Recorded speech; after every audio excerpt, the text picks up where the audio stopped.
like you have started recording. That's great. Welcome everybody this evening. We have a full agenda for you. Karen, could we have a roll call, please? Sure. Commissioner Roberts.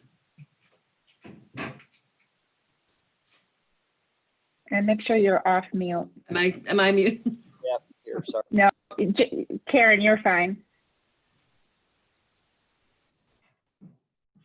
Commissioner Roberts. Here. Commissioner Huntosh. Here. Commissioner Finneman. Here. Commissioner Lorge. Here. Commissioner Erickson. Here. And Mayor Bain. Here. Just a reminder, this evening session, we are in a full meeting session. We've done a couple of workshops in this session, but this is going to be a full meeting. Because we are in a remote session, all of our votes this evening do have to be that roll call vote, so that will take a little bit of extra time. We've got visuals on the screen. I will do my best to kind of be watching for face cues of anybody wanting to speak to recognize, but if I am missing you, please jump in. Let's keep the conversation flowing as interactively as possible while we're in this remote format. And with that, I would invite all of you to shut off your video. If you go down into the bottom left tray of your Zoom window, you're able to stop your video if you would like to do so for the Pledge of Allegiance. Dan is going to put the flag up and we'll go through the Pledge of Allegiance. I pledge allegiance to the flag of the United States of America and to the republic for which it stands, one nation, under God, indivisible, with liberty and justice for all.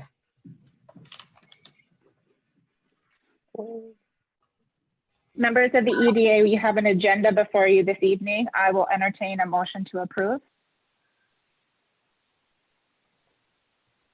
I move we approve the agenda. Move from Jenny, and do I see a second from Blake? Is that correct? Second. Blake, you're on mute. Second. Perfect. We have a motion from Jenny, a second from Blake. Karen, could we have a vote, please? Give me 1 second here. Sorry. Commissioner Roberts. Aye. Commissioner Huntosh. Aye. Commissioner Finneman. Aye. Commissioner Lorge. Aye. Commissioner Erickson. Aye. Mayor Bain. Aye. With that, our first item on the agenda of action this evening is to approve the minutes of the June 8th EDA workshop. Is there a motion to approve or any changes? I make a motion to approve the minutes from the EDA workshop. Motion from Judy, I would second from Finn. Very good. Not hearing any further discussion. Karen, could we have a roll call vote, please? Commissioner Roberts. Aye. Commissioner Huntosh. Aye. Commissioner Finneman. Aye. Commissioner Lorge. Abstain, I wasn't there. Is Commissioner that an abstain? I think, okay. Commissioner Erickson. Mayor Bain. Aye. Minutes approved. Our next agenda item this evening is the liquor and massage licenses, and we're discussing a program to provide COVID-19 relief and a grant program that we would like the EDA to entertain. Karen, do you want to walk us through this? Sure. So commissioners, there's been some discussion about what can be done to provide some relief for those license holders that I think the talk has really been around those that have a liquor license. And so what can be done to provide some relief for them since they were not able to use their license for a certain amount of time. It's been calculated out and the total number of days is actually 84. There is in your packet, a governor's orders attached, which shows the initial date. So the first full day of shutdown was March 18th of 2020, and that continued with a couple of extensions until June 10th of 2020. And some of those restrictions have been lifted, as we know, but businesses, these particular businesses are not in full operation at this time. And so what is the other attachment is a spreadsheet that was created that shows certain licenses for business owners that have not been able to utilize their licenses during this portion of the shutdown. So it includes some liquor licenses, and then it also includes massage therapist location and massage therapist individual license. We have 2 separate massage licenses. I think there's 4 or 5 different liquor licenses.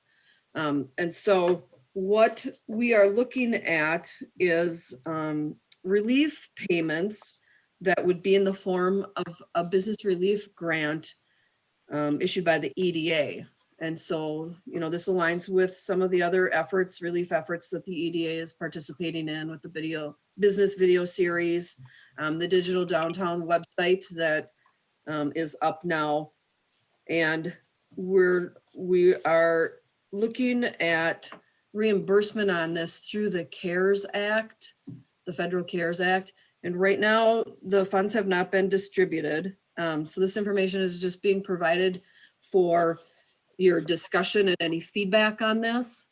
And then next steps on this would include, if we move forward with this, next steps on this would include a resolution of support from the EDA at the July 13th meeting, which comes after these CARES Act funds are distributed. We'll have more information on what can be reimbursed exactly with these funds.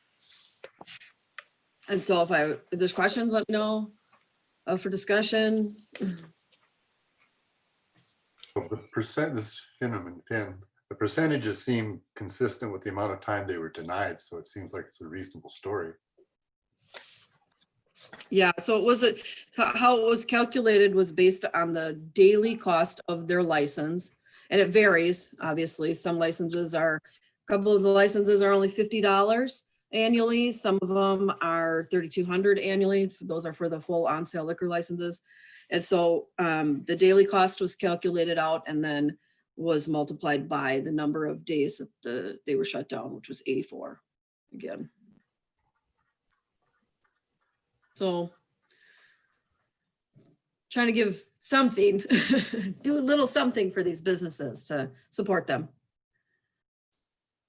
Yeah, I think it's at least something, so I applaud it. It's a great idea, and seems like a no-brainer to help these folks out.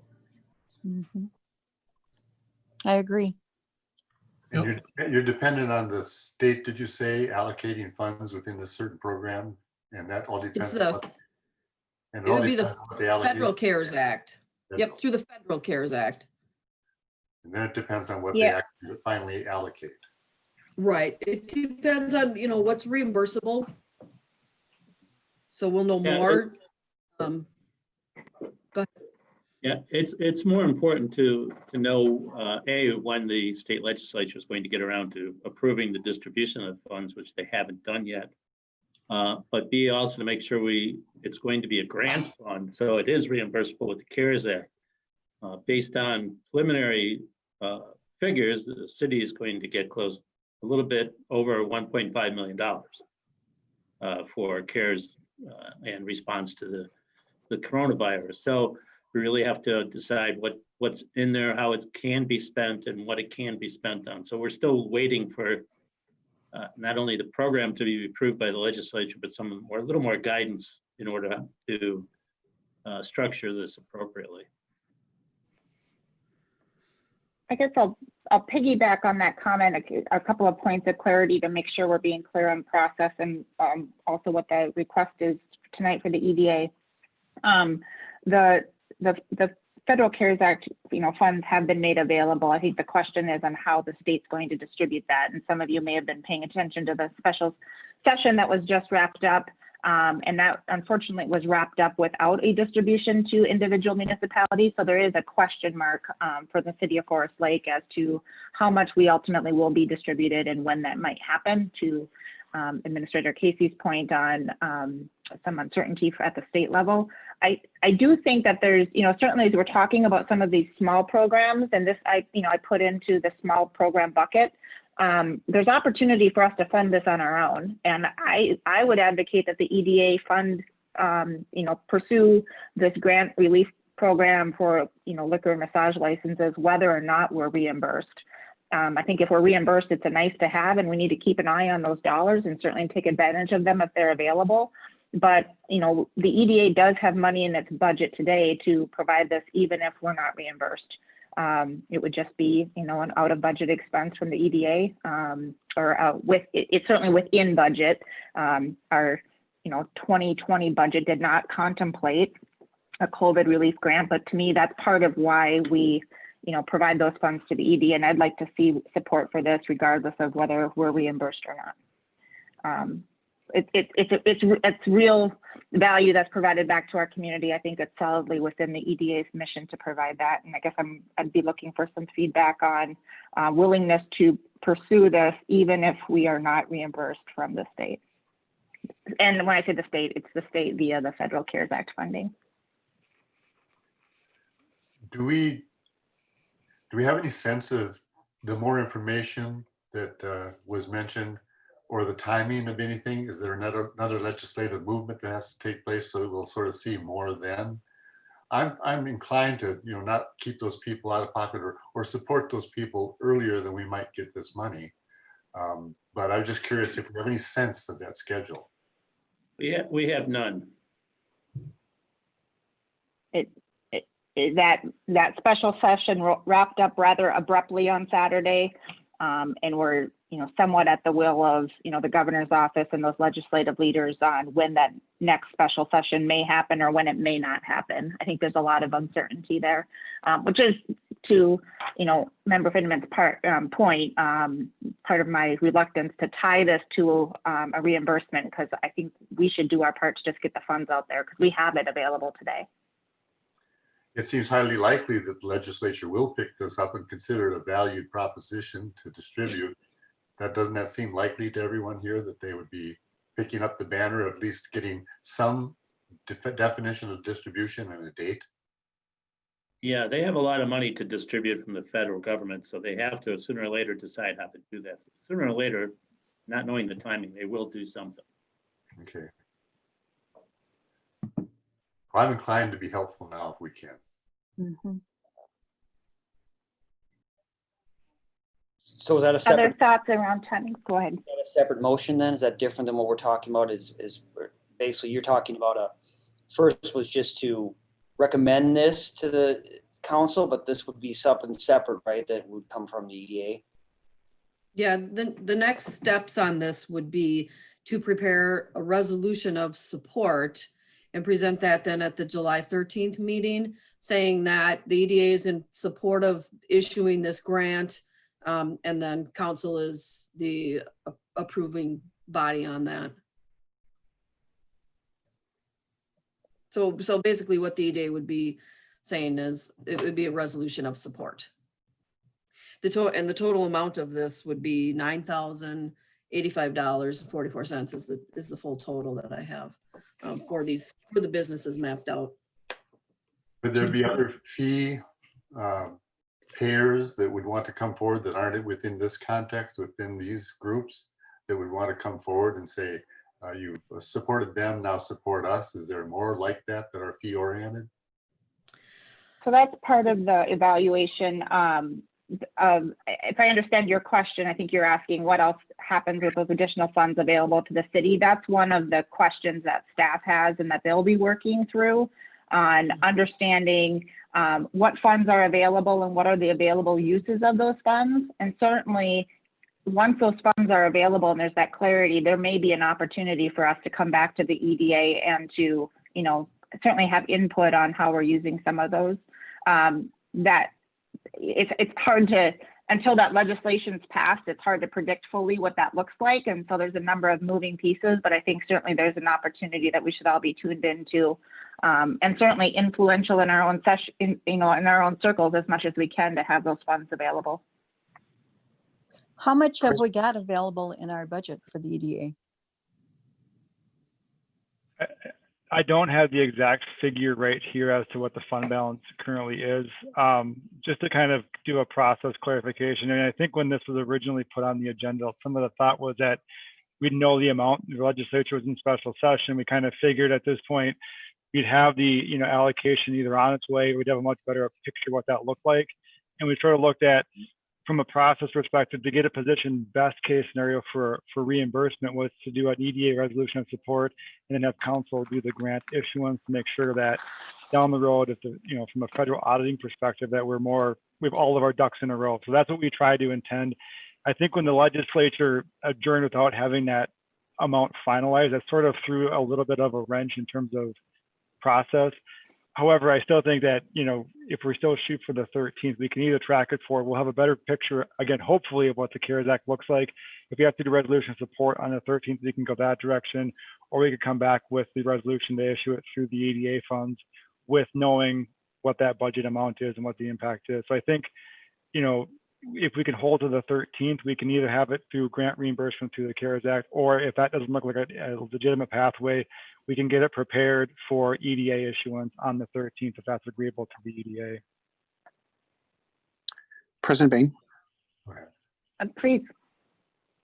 if I might just add briefly, just a couple of quick updates. I was on a call this afternoon with the county administration, and they're hearing from the county associations that the governor also has the ability to make a direct allocation under the executive order for these federal funds. We might not need to wait until the next session if there is another session. So that's one bit of good news.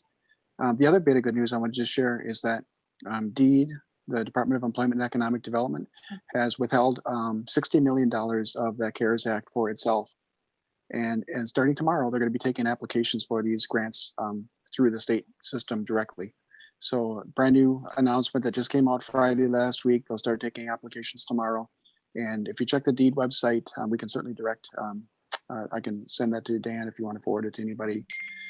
But there will be applications accepted for grant funds up to $10,000 beginning tomorrow through DEED. And I think they're going to keep that application process open until about 2 weeks.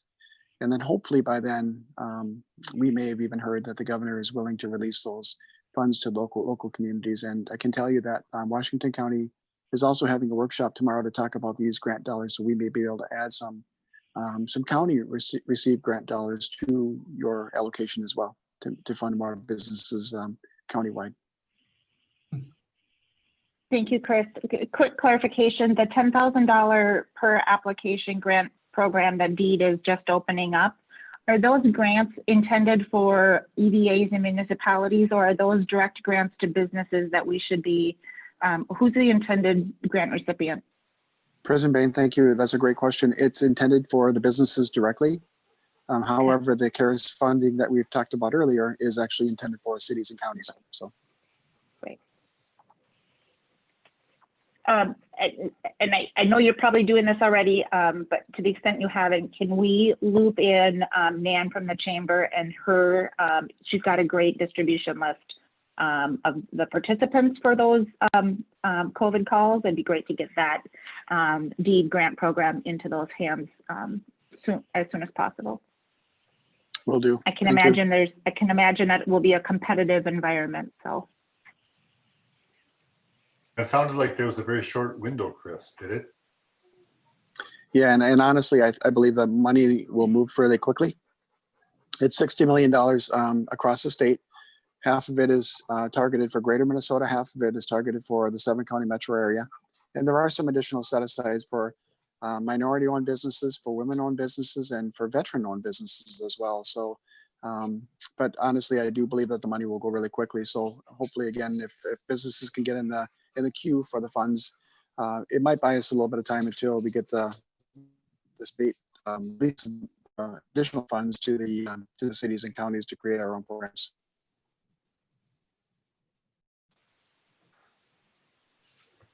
That's great.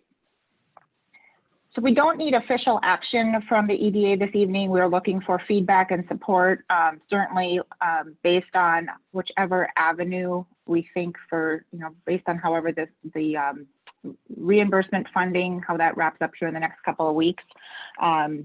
there's certainly opportunity for this to come back to the EDA for official action. This was workshopped with council last week just to give them an update and provide their feedback.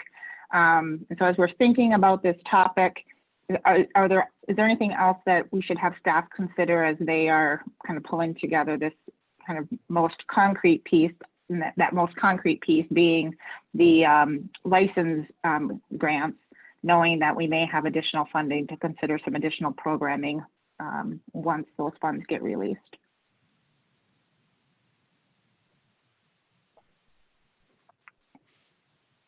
Anything else we should consider? All I've right. got a quick question, Mara. Does the EDA have any promised funding out there that we haven't spent? Have we committed to fund any projects that we have not done yet? Dan, would you, it depends on what you call unpromised and unspent. I know there's some Okay, earmarked dollars for some projects coming up. Right. So we aren't in danger if we go ahead and fund the 9,000 now, and there's a delay on getting the funding from the state, it doesn't harm anything else we're obligated to spend coming up. Is that correct? You know, I'd prefer to do a full budget analysis before I speak to that. I don't believe it would have any long-term impact on it, but I want to take a look at the numbers before I, fully committed to saying that. But I don't think we have any projects that are coming through the pipeline that this would prevent those from happening at this point. But let me confirm that, and we'll bring that back at the next meeting. We'll do a budget update at the next meeting. Okay, thank you. I continue to package the residual fund that EDA has with the budget that we haven't consumed. And so it seems like between those two pockets, we're not in any jeopardy of damaging our resources at this point with this kind of expenditure.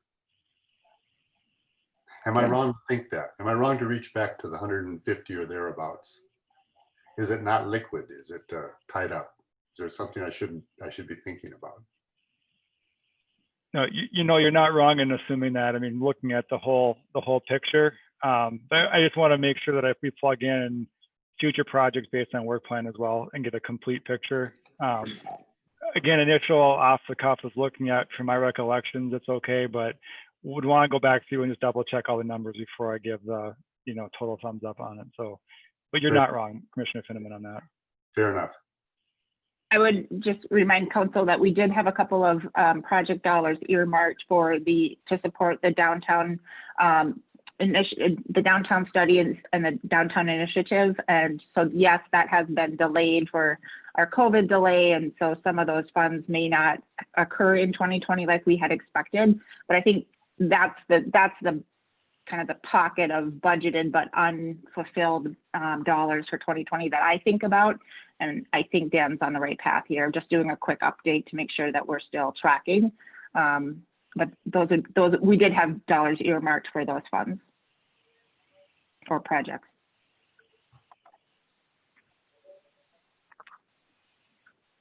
All right, great questions, good discussion, and appreciate the feedback. And certainly an evolving topic as these different sources of funds are changing, and as timing changes and the detail around how those funds can be spent become more clear, we'll have some additional information. But good to know we're committed to getting some relief dollars out there. Our next agenda item is to talk further about the BR&E work plan. Dan, you want to walk us through? We've got the BR&E work plan, and then we've got another kind of layer of discussion afterwards around the chamber and their impact. And so, Dan, you want to kind of tee up both of those? Absolutely. President, members of the EDA, I think the plan for tonight was based on feedback during the June EDA meeting. There was discussion, there was support of moving forward with sort of I'll call it the BR&E program light, sort of a scaled back version from a full-on business retention and expansion program here in the city. One of the questions that did come up was, what does that look like? How do you scope that? How does the next steps? What does that work plan kind of start to look like? So what I kind of want to run through today is just sort of a high level review of what that work plan will look like for the rest of the summer months before we do a program launch. And then I do have a secondary topic here on the agenda, which is one of the first discussion points, which is the potential partner with the Chamber of Commerce. So I'll leave that as a separate agenda item because I do have that marked on the agenda as such. But just kind of want to go through, again, just kind of a high level walkthrough for the work plan. Main intent here is just to get everybody thinking about what is this program going to look like? What are some of the questions that you can be thinking of between now and our next meeting where we can really start to do some of that initial work and getting this program up and running. Going back, we set the start date or the launch date of September. So we basically have the rest of June, which is, looking at the calendar, there's not many days left in June, July, and August to really get this up and running. So what I did was I started with that September launch date and then started to work backwards and said, okay, if we're going to hit that September launch date, what are some of the high points that we have to hit on a monthly basis at our EDA meetings to make sure that we are able to launch this program in September. So in June, which is the meeting that we're in today, the first item would be to determine and outline the scope of work for the Chamber of Commerce BR&E services. I will go through that in detail here in just a moment, but that would be the first point that we'd have to at least start having that conversation about. And then if there's support moving forward with that, we'd work after this meeting tonight, staff would go back, work with the Chamber to begin drafting that agreement. So that's the kind of the takeaway that would land on staff to get that agreement drafted, to bring that back at a future meeting. Moving into July, now July is a meeting where I think a lot of this work will actually take place. There'll be a lot of good discussion and scoping that takes place in July. The first item would be an action item. Again, assuming that we can get the agreement with the Chamber of Commerce completed and both parties are in agreement to it, we'd review that agreement on the July 13th meeting and potentially take action on that item. We'd also take a look at starting to review the survey questions for the business survey. I have started pulling together some examples of what do some of the questions that you can ask during a scaled back retention program look like. If you recall the one in 2011, I think it was somewhere in the ballpark of like 70 questions plus, which I think is just too robust for what we're currently doing. So kind of going back through, looking for some examples of what does that scaled back version look like. I will get those assembled into a document and get those released for everyone to review and then bring their feedback on for that July meeting. I think another key component that we'll look at in July is to start drafting the goals. What do we hope to accomplish during this program? What are the goals for the BR&E? Is it to simply establish connections back with the local business community? Do we want to start looking for adjusting our policy? What areas of policy do we want to look at? What sectors of the business do we want to focus on? Do we want to focus heavily on retail and restaurant businesses? Do we want to do manufacturing? To really start to kind of have a good discussion on where that is as part of the topic in July. So that July meeting is where a lot of this, more in-depth discussion will happen. If again, kind of making the assumption that we're able to get an agreement with the Chamber of Commerce and re-engage that partnership, the Chamber then would start to begin execution on that work plan in July. They would start working on that after the July meeting. Then we get into August, and here again, I think everything that we talked about in July will be brought up and rolled up into that first draft of the plan, and we can review that and really prepare that for execution in September, looking at the goals, the business visits, what data we're going to collect, the reporting, and then also finalize all of our survey questions. So we'd have that final draft of the survey questions in July. We'd also take a look at the review draft business visit list to make sure that it encompasses the businesses that we want to visit. There's any that, we want to add to that list. So we'll look at that, review that draft business list back in August. And then from there, start to work on establishing the business visit goals. By that, I mean the number of visits per month, the overall timeline. So taking a look at what we currently have for resources, how many members are able to go out and do business visits, how many per month versus how many businesses we want to take a look at. We should be able to get a pretty good timeline as to how long it'll take us to accomplish this initial survey of local businesses. So that's all done in August. Then in September, the final plan will get brought forward. The plan will be reviewed, gone over in September, and then we begin executing on that plan. Part of that execution will be to the actual assignment of business visits. So as EDA members, if you're willing to go out and do business visits, you'll be assigned the set of businesses that you will be going out to visit in the September meeting. And then I think ongoing, as we go through this process, one thing that will be added on to the EDA meetings is just a monthly BRNE status check-in. What I mean by that is not necessarily I went to these 3 businesses and here's what I got. It's more of a just making sure that we're on track to say that we got, if we had 10 business visits scheduled for 2 months or for 1 month, that we got all 10 completed or we got 7 completed, just to keep everybody up to speed as to what is happening with the BRNE program. And I think we also will review, as part of that review process, that check-in process, it's say you visit a business and you find out that they need help in a certain area. We can bring that back, have a discussion, and look at bringing those assistance programs, or if we are told of, hey, why don't we look at this type of programming option for the city, we can get those on future agendas. So we're sort of taking that information back from the business communities and are able to then get that slotted in for a future agenda. So it's not just a program that we launch in September, you kind of let it run in the background. This has actually become a pretty active item on the EDA's work plan on an ongoing basis. So at this point, that's sort of the draft of the work plan and next steps. Looking for feedback on if I missed anything, if you want to see something additional in there, or if any of the EDA members need additional information before we kind of go to that next level of steps. If you want more background information, let me know. I'm happy to assemble that. But right now, I'm happy to answer any questions on sort of the work plan, or if anybody's looking for some additional information.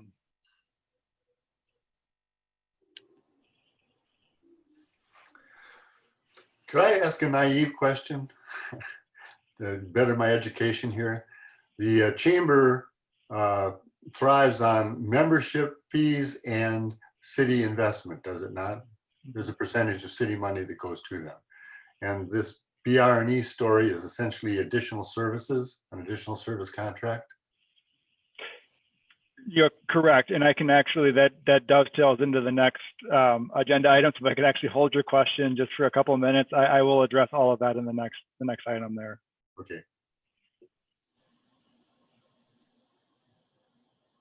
Other feedback items for Dan, either on timing of next steps or kind of the content of some of the next steps as we see that work plan starting to come together?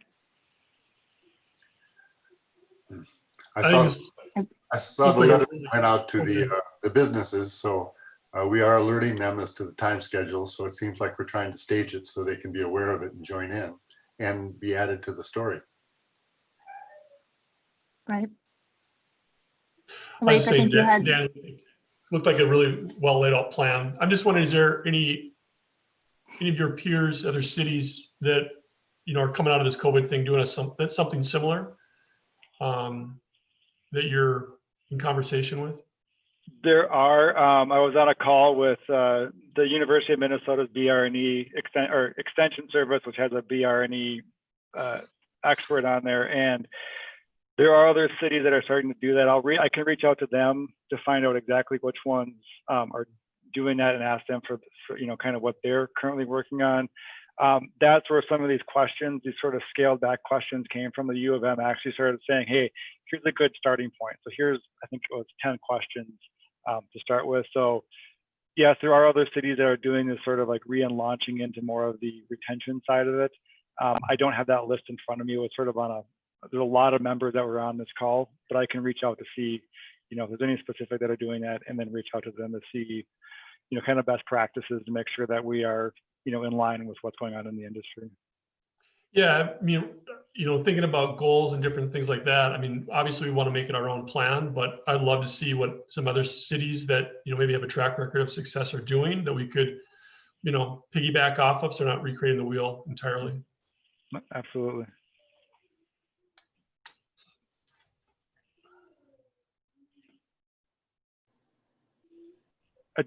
Good feedback items. Anything else for Dan at this point? I know we're going to kind of continue this on as we talk about the chamber partnership in the next phase of this conversation, but anything else before we pivot to that? Dan, I think this looks good. We did a nice job capturing what we had talked about. Also, I like the kind of the timeline that's been outlined. Just calendar time, it looks good. It gets us a bit outside of the immediacy of COVID, which we had talked about. Also, just make sure that we kind of have an EDA that's engaged and ready to get started as well, and kind of the partnership with the chamber. So I think this looks good.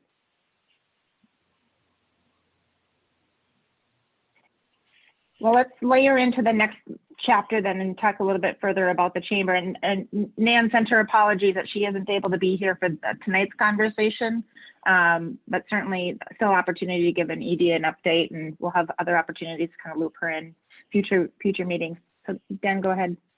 Yeah, and President, members of the EDA, kind of before I kind of dive into this, re-engaging these partner services that we have with the Chamber of Commerce, I just want to let everybody know that this has not been actively discussed at the Chamber of Commerce as far as I'm aware, and I've not actually had a chance to sit down and really go through these details with Nan at any level of, kind of digging through and like starting to really get items on the table. The reason why it's on the agenda tonight is just kind of giving that compressed time frame that we have. I didn't want to lose 3 weeks to make sure went that way first. So basically tonight is just more of a feedback from the EDA, kind of more of a background as to how we previously partnered with the Chamber for BR&E services. And then if I missed anything in here, I'll bring that back and make sure I work with Nan and the Chamber to make sure that we incorporate the EDA's kind of what we want to have incorporated into that agreement. So to kind of start, this kind of on the backstory on this is back in 2011, when we completed our first BR&E project here in the city. One of the projects that came out of that was actually we partnered with the Chamber of Commerce to perform certain activities related to our BR&E program. I did include a copy of the 2012 agreement that we had with the Chamber in the packet. It starts on I believe it's page 13 for your review. And that just sort of kind of goes through in pretty good detail as to what we were actually, contracting with the Chamber for. That agreement was renewed annually through 2014. In 2014, it was not reviewed. And when I looked back, try to find a reason as to why it wasn't renewed, I couldn't find anything in the EDA's minutes or in our files that said it wasn't renewed due to a lack of performance or nobody was unhappy with it. Trying to recreate, history, what I kind of assumed happened. I guess this is my assumption, kind of looking back and knowing kind of the history as I do. As I believe back in 2014, the Chamber had a turnover. Colleen left, and they were between directors at that point. The EDA was also heavily involved in the building of the city center here. So my assumption was the agreement just never made it to the agenda. So it was probably, in my estimation, more of just didn't get renewed and then sort of fell into that, wheelhouse that we'll get to it, and it just never got brought back forward. So just want to be clear, I couldn't find anything in the record that says the city wasn't happy with the way the Chamber performed or the Chamber wasn't happy with the city. I think it just kind of got missed in the, as the leadership changed at the Chamber of Commerce, and the EDA's focus was heavily involved in the city center at that point. But when you go back to that original agreement that we did have for the 3 years, basically what the Chamber of Commerce was doing for the city was spelled out in the agreement, and a few of the things was develop and maintain a community profile for the city of Forest Lake. It also served as a point of contact for current and potential businesses and residents who are requesting information regarding the city of Forest Lake, including like demographic information, possible location possibilities. If a business is looking to relocate here, they could give them some site information, give them access to startup resources. A lot of that stuff the Chamber is still currently doing, but that agreement just sort of formalized that work item for the Chamber. This next item here is probably one of the more important factors for a BR&E program, was that the the city contracted with the chamber to maintain a comprehensive list of businesses in the service area. Ever since our agreement lapsed in 2014, the city does not actively maintain that business list. So we do have a list, but it's outdated at this point.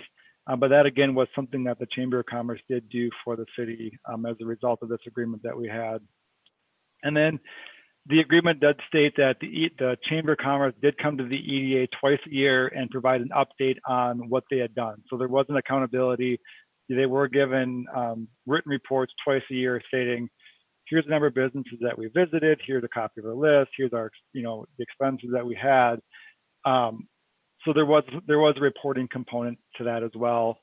The annual cost of the agreement when it was signed was $2,500. We paid that over 2 installments. So I believe it was a spring installment and a fall installment. So 2 installments, $2,500. So that's a little bit of background as to where we were with the Chamber of Commerce. And as we start to look at relaunching a BR&E program here, I think it's, advantageous for the city to start to re-engage that partnership with the Chamber of Commerce. One, to assist them with some funding, to give them additional revenue stream to the Chamber of Commerce. But I think overall, just sort of based on the current needs that we're going to have for a BR&E program, trying to find partnering agencies to sort of help with some of that work is going to be important. So looking at that, kind of looking at what we used to do with the Chamber of Commerce and kind of what our needs currently are for our new version, I started looking at, what would be kind of in that draft agreement. I think the first item I saw the need for was working to establish and maintain that comprehensive business list. I think there's a lot of value in getting that list up and running and keeping it current. I also think, again, serving as that point of contact for businesses coming into the area or residents who are looking for different types of information is, again, something the Chamber is already doing, but this sort of more formalizes them as a partner for people coming into the area. I mean, a lot of businesses will naturally reach out to the Chamber of Commerce sometimes before they call the city because they're more engaged with the business community. But this sort of formalizes that, yes, they have a role with the city. They're a partnering agency for business contacts. One thing I did see, that in addition to some of that initial language that was in there was to have the EDA be active in assisting, or excuse me, the Chamber of Commerce be active in actually helping the EDA conduct some of the business surveys. Nan has done a phenomenal job of establishing contacts and relationships with the restaurant and retail community here in the city. And I think by contracting with the Chamber of Commerce to kind of start on some of that survey work, she already has that in with those business owners. So I think it'd be easier to get some of those surveys completed. Survey work just in kind of a general times can be tough with businesses are busy anyway, but trying to do that on top of managing a COVID response, it can make survey work, especially if you're kind of cold calling on a business survey, it can be a little bit more challenging. Nan does have a lot of those relationships, well established. I think we're able to kind of, build on those relationships to get some of that data and that survey completed relatively quickly. Just in some of the reporting, I don't necessarily think that we would need a twice a year written report in terms of what the activities are. I had that changed to just an annual report. So once a year, just get a written report of what the activities were. But for the kind of the check-ins, would just be doing a verbal update during the EDA, much like she's already on the agenda. The Chamber is already on the agenda. They would just give an update as to, did a business call or contact in, looking for a site, just a kind of an update as to what the activities are. I think if you look at sort of the total scope that's outlined here and kind of based on, the current market conditions, I kind of put that the agreement amounted about $5,000 to start with for 2020. I think adding that additional work of the surveying justifies the additional expense on there. So that's sort of the starting point. With that, I mean, it's kind of taking that original agreement that we had, building on some of the needs for, our current BR&E program, and then also doing that market adjustment for costs. So that's kind of the starting point. What I'd be looking for here is kind of feedback on this. And then based on that feedback, I'd start having the conversations with Nan and the Chamber to see, obviously if they have the capability or the capacity at this point to kind of take on these additional roles and to kind of really kind of start that conversation point. All of that would then get wrapped up and then brought back at a future meeting for the actual signing of the agreement.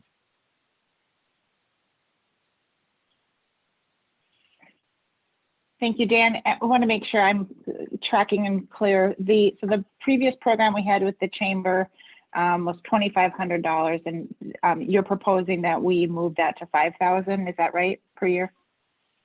Correct. Yeah, and part of that main reason is the additional survey work. I mean, that's you know, and also we have an agreement that's 10 years old at this point. So I think there's also a market adjustment in there. So I think we're still in line with what we see. But yeah, it was originally 25 and proposed as 5. Yeah, no need to justify the amount. I just wanted to make sure I understood. Yep. Dan, I'm curious on that first point, establish and maintain a comprehensive list of businesses in the service area. So, I mean, we're assuming that we're asking the chamber to maintain that list, and that's in addition to chamber members, right? I mean, that's everybody, whether they're paying dues to the chamber or not. Correct.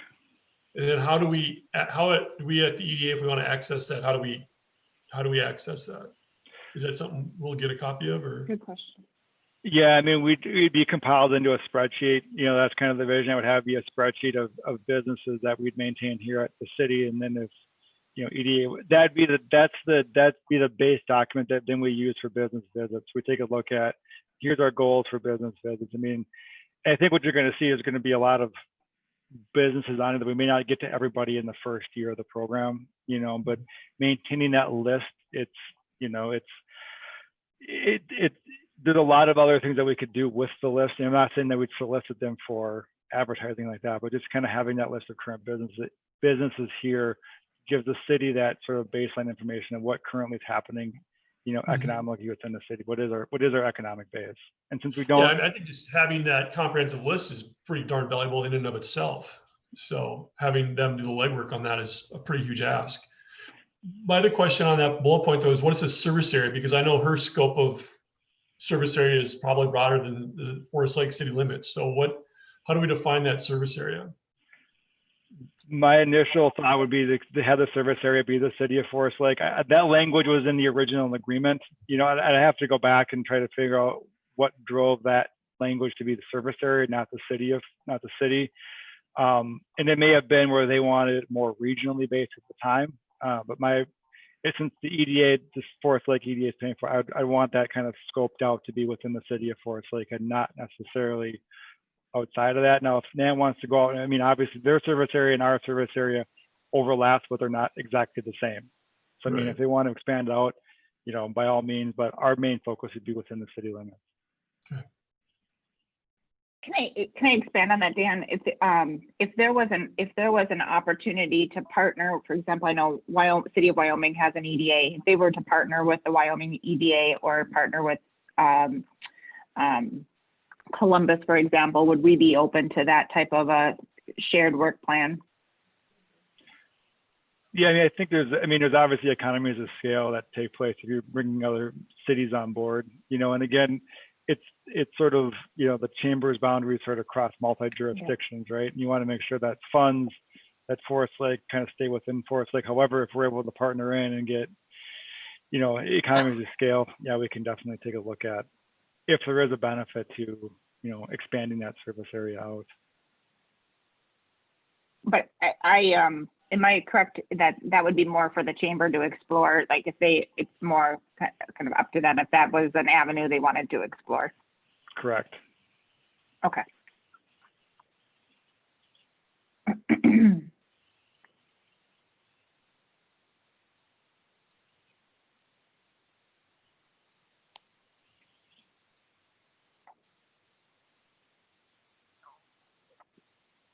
Curious about bullet number 2 as well, as far as working with current and potential businesses and residents requesting information. Maybe this is a better question for Nan, but anybody here have a working knowledge of what that, if somebody makes a request, what that looks like? And the reason that caught my attention is because I literally reached out to a Chamber of Commerce of a city I was planning to move to during my senior year of college. And I just got all kinds of great information from local businesses. Like that chamber executive director shared my inquiry with relevant businesses. And I was getting moving companies, I was getting apartment, I mean, like all these different things that were relevant. So do we have any sense of what that looks like, if that's part of our scope of services that we're asking for? That is a very good question. I know that we did have, as part of, when we looked at this agreement back in the,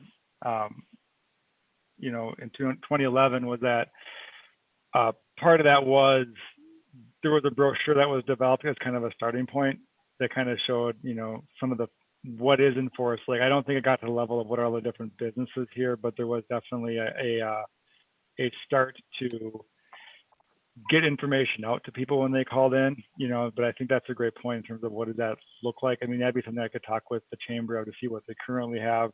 Well, how can the city supplement that? Because we have some of our own information here, but our information is more, not so much business, and that doesn't list out individual businesses. It's more just sort of environment wise, but maybe there's a way we put both two together and get a decent, package to start with.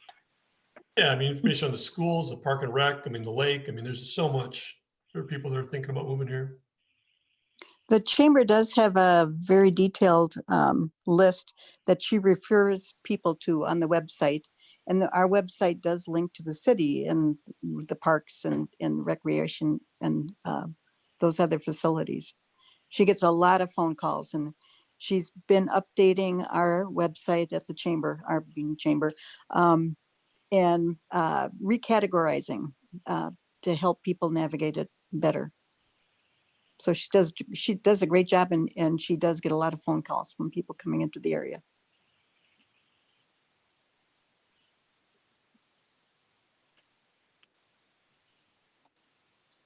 I know we're having this conversation a little in advance of the chamber being able to dive into some of the more meat from their perspective. And so I would suspect that this will have certainly some evolution from the plan that's on this page today to what we may ultimately agree on.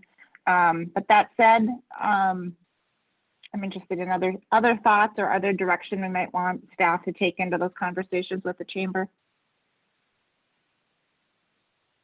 I think upping it to 5,000 is very reasonable because the chamber does need an additional, we lost our part-time person. And with what Nan's doing with updating in the CRM and now taking this on, there's a lot of man hours just in data entry and data collection. And that will really help the 5,000 a year, that increase. Will there be a half-time person coming back on, or is that a loss totally? Right now, the chamber cannot bring on somebody to replace them due to the lack of membership dollars coming in because of COVID, the repercussions. Okay. So we are maintaining our budget and hoping to get back to normal in the fall when people catch up with their membership dollars.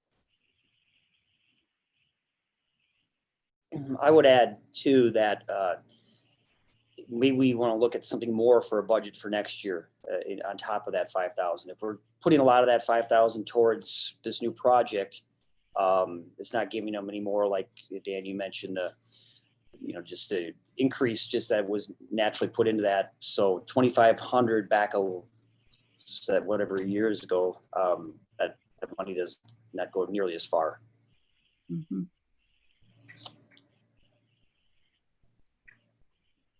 Whatever we do for helping the chamber fund is going to pay off for the EDA, because that's what the chamber is all about, is finding businesses, making businesses happy, retaining businesses. And that's what the EDA is all about too. We really need to partner with them very strongly. And I think it's a great idea, Blake.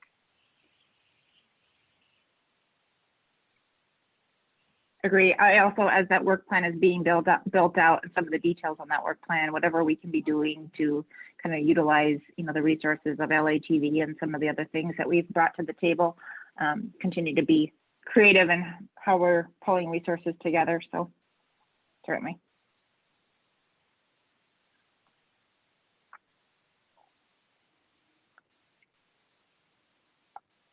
All right, anything further on this agenda item this evening? Or Dan, any other feedback you need from us before conversations with the chamber? Nope, I think I have what I need. I will reach out to the chamber and have the conversation and hopefully bring back an agreement in July. That's great. Thank you. Our next item this evening is the chamber update, and I know Nan isn't able to be here tonight, but Jenny, did you have anything you wanted to share from a chamber perspective? Sure. Nan and our ambassadors have done several ribbon cuttings of reopenings, which has been real successful, just kind of giving everybody a boost and some more awareness. And then the ribbon cuttings for 2 new businesses, Fireside Getaway and Coffee Smith. So we're very excited to have 2 new businesses. Yeah, it's been exciting to see, and Chamber's doing a great job on just creating the enthusiasm and the awareness, and it's good to see positive news and some expansion as well. Mm-hmm. Any chamber questions for Jenny? All right, we'll transition to Chris Eng for Washington County. Chris, thanks for joining us again. Thank you, President Bain and members. And just again, briefly, the county board is going to be holding a workshop tomorrow at a finance committee actually to talk about the CARES funding.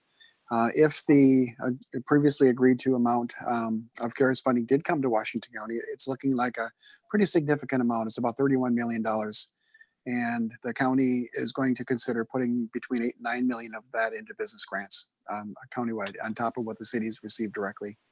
But again, contingent upon what the governor does or the legislature does, but we do anticipate that we will be able to help businesses with reopening. And we're finding that the cost to reopening is very expensive. And so we want to make sure that we can move those dollars quickly, get them in the hands of the businesses. And so we're starting to work on the policies and the procedures. We're looking at grants of up to $10,000. And of course, this would all require county board approval, but the program would be administered through the Open to Business program. So Tyler Hilsebeck would be the one that is actually overseeing the grants. And Tyler is right now talking to business on a daily basis and has a really good idea of how to move those dollars quickly. And along with the lenders in the county, we'd want them to be aware of the resources in the chamber. I did send President Bain, I sent you and Dan and Patrick a copy of the deed press release that is available starting tomorrow. So hoping to get the word out that those dollars are available.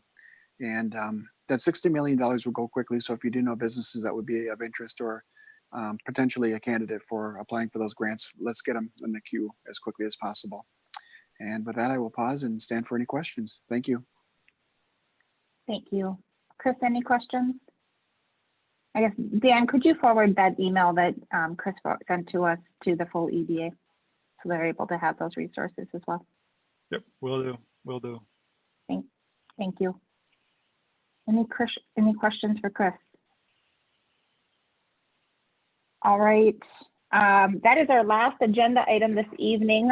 Just a quick point of note before we adjourn. A reminder, emails went out on the kind of restarting the downtown initiative, and so those emails have gone out, and we are tentatively looking at, assuming we're able to move forward from a COVID perspective, the end of July. So please, I know a lot of you have done a lot of work in reaching out to your network and getting folks engaged in that. Please restart those activities, and certainly let Dan or I know if there's anything that you need to support those.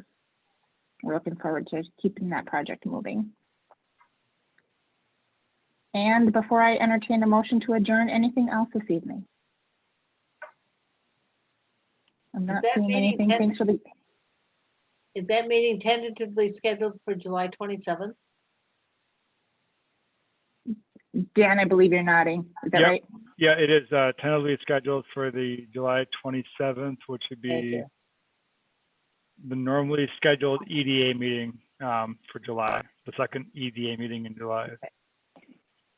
And we have calendared those to follow that second EDA meeting of the month, which is that fourth Monday of the month, during that EDA slot of 5:30 in the evening.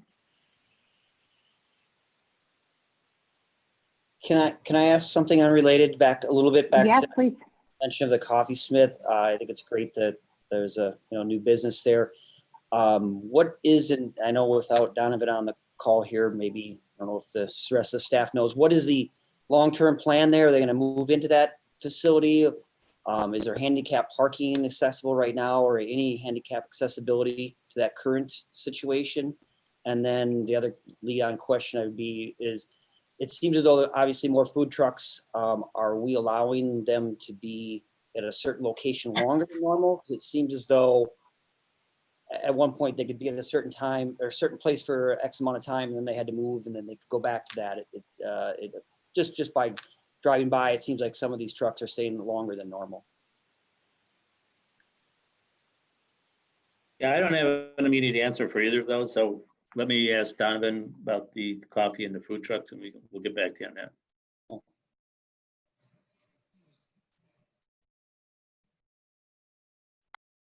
Anything else this evening? Not seeing anything. I will entertain a motion to adjourn. I would move to adjourn. I'll second. We'll take a motion from Finneman and a second from Blake. Karen, could we have a roll call, please? Commissioner Roberts, Aye. Commissioner Huntash, Aye. Commissioner Finneman, Aye. Commissioner Lorge, Aye. Commissioner Erickson, Aye. and President Bain. Aye. Thank you, everybody. We're adjourned. Have a good evening. All right, thank you.